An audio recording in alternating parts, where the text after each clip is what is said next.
क्या आप जानते हैं दुर्योधन अधर्मी क्यों था? हस्तिनापुर के कार्यकारी महाराज धृतराष्ट्र और महारानी गांधारी के 100 पुत्रों में से सबसे ज्येष्ठ दुर्योधन थे। गांधारी के होने वाले 101 बच्चों का जन्म से पहले का विकास अलग अलग घड़ों में हुआ था। 101 घड़ों में से 100 पुत्र एवं एक पुत्री ने जन्म लिए। सबसे पहले दुर्योधन का जन्म हुआ था।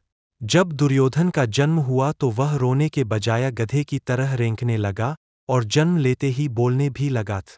दुर्योधन के जन्म का समय इतना अशुभ था कि उस समय उपस्थित महर्षि वेदव्यास एवं हस्तिनापुर के राजपुरोहित कृपाचार्य ने इस बच्चे को त्यागने योग्य बतलाए।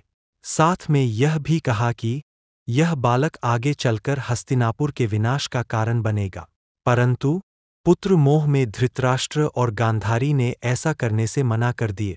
दुर्योधन क्रोध के मानवीय रूप थे। महाराज धृतराष्ट्र जन्मांध थे, परंतु महाराज धृतराष्ट्र केवल आंखों से ही अंधे नहीं थे अपितु मोह में भी अंधे थे। वे पुत्र मोह में इस तरह से जकड़े हुए थे कि वे दुर्योधन के अवगुणों को सदैव हंसी में उड़ा देते थे। जहां कभी उन्हें दुर्योधन की गलती बड़ी लगती थी, वहां वह दुर्योधन से कहने में असमर्थ रहते थे, क्योंकि महाराज धृतराष्ट्र का मोह उनके राजधर्म और पिता धर्म पर भारी था। अपने पुत्र को शिष्टाचार न सिखाना, उसकी गलतियों पर पर्दा करना और उसके अपराधों पर उसे दंड न देने का यह नतीजा निकला कि सभी को महाभारत के युद्ध की चौखट पर खड़ा होना पड़ा।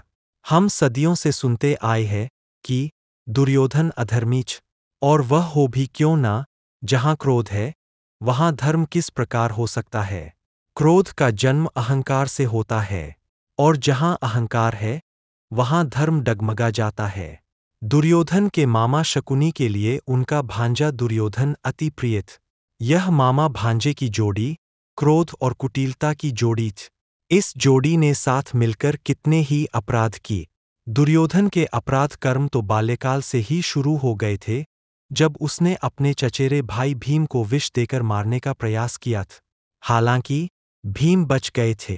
युवावस्था में फिर दुर्योधन ने पांडवों को मारने के लिए वारणावत में लाक्षागृह का निर्माण कराए, जहां पर दुर्योधन के चचेरे भाई पांडवों के साथ उनकी चाची देवी कुंती भी उपस्थित थी। अपने द्वेष की भावना में वह लगातार गिरता गए।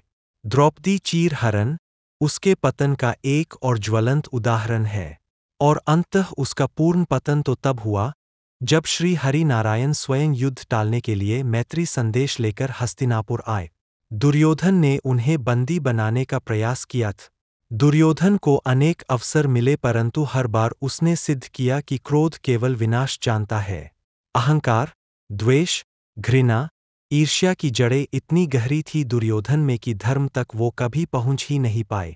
दुर्योधन के दुराचारी होने में उसके जन्म और उसके संस्कार दोनों ही भागीदार है।